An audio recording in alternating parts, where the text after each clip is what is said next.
उस दिन सुबह 6 बजे मैं अपने शहर से दूसरे शहर जाने के लिए निकला। रेलवे स्टेशन पहुंचा, लेकिन देरी से पहुंचने के कारण मेरी ट्रेन निकल चुकी थी। अब मेरे पास 9:30 बजे की ट्रेन का इंतजार करने के अलावा कोई और विकल्प नहीं था। मुझे बहुत जोर की भूख लगी थी, इसलिए मैंने सोचा कि कहीं नाश्ता कर लिया जाए।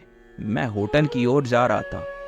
अचानक मेरी नज़र फुटपाथ पर बैठे 2 बच्चों पर पड़ी। उनकी उम्र लगभग 10-12 साल रही होगी। उनकी हालत बहुत खराब थी। कमजोरी के कारण उनके शरीर की हड्डियां साफ दिखाई दे रही थी। वे भूखे लग रहे थे।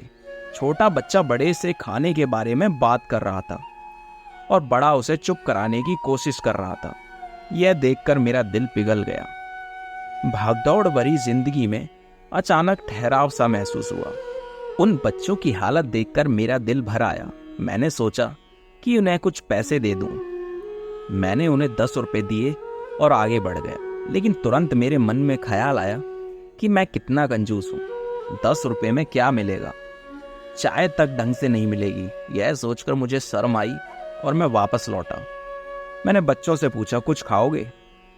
बच्चे थोड़े उलझन में थे।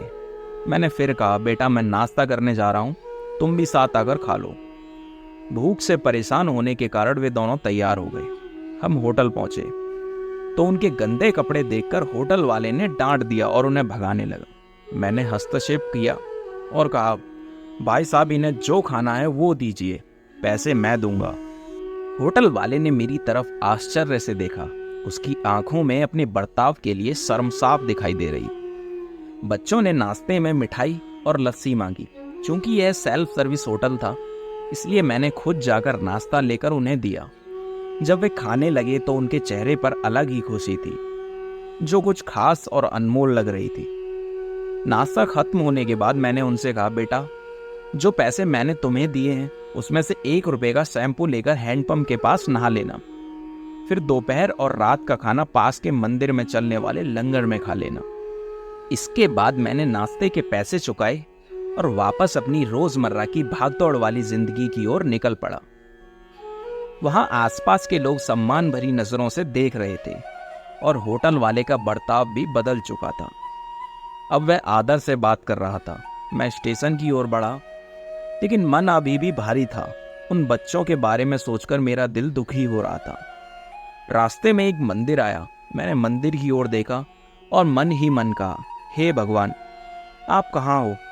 इन बच्चों की यह हालत, ये भूख, आप कैसे चुप बैठ सकते हैं?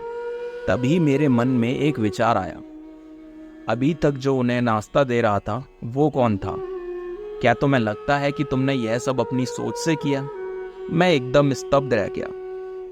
मेरे सारे सवाल अचानक खत्म हो गए। ऐसा लगा जैसे मैंने खुद भगवान से बात की हो। मुझे समझ आ गया था कि हम मात्र उसके कार्य के माध्यम हैं। भगवान हमें किसी की मदद करने तभी भेजते हैं जब वह हमें उस काम के लिए योग्य समझते हैं। किसी की मदद से मुंह मोड़ना भगवान के काम को मना करने जैसा है। इसलिए जब भी आपको कोई भूखा या लाचार मिले तो अपनी क्षमता के अनुसार उसकी मदद अवश्य करें, क्योंकि स्वयं भगवान ने आपको इस काम के लिए चुना है। चलिए इस सुंदर सुबह की शुरुआत इस संकल्प के साथ करें कि हम भिक्षावृत्ति को बढ़ावा नहीं देंगे, लेकिन आसक्त, लाचार और भूखे की मदद जरूर करेंगे। ईश्वर से प्रार्थना करें कि वह हमें सद्बुद्धि प्रदान करें और इस योग्य बनाएं। हम बदलेंगे, युग बदलेगा। हम सुधरेंगे, युग सुधरेगा। पहले खुद को सुधारें और फिर मिलजुल कर मानवता का स्वरूप निखारें।